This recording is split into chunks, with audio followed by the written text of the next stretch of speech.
এই পৃথিবীটা আপনার কাছে সবচেয়ে বেশি সুন্দর লাগবে সেই দিন যেদিন আপনি কারো প্রেমে পড়বেন।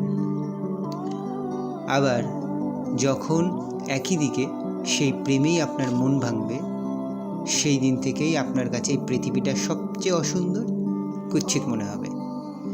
তবে শুনেছি ভালোবাসায় নাকি মন ভাঙলে মন জোড়া লাগানো যায় না। তা কোনোদিনই সম্ভবই নয়।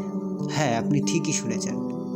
আপনি যদি নতুন করে আবার কাউকে ভালোবাসতে পারেন, একমাত্র তখনই কিছুটা হলেও মন ভাঙার যন্ত্রণা থেকে একটু নিস্তার পাওয়া যেতে পারে।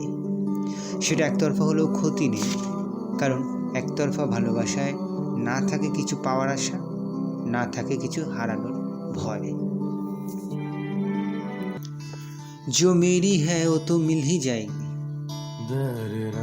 जो मेरी है वो तो मिल ही जाएगी, जो नहीं मेरा उसका ना होने का खोने का गम कैसा।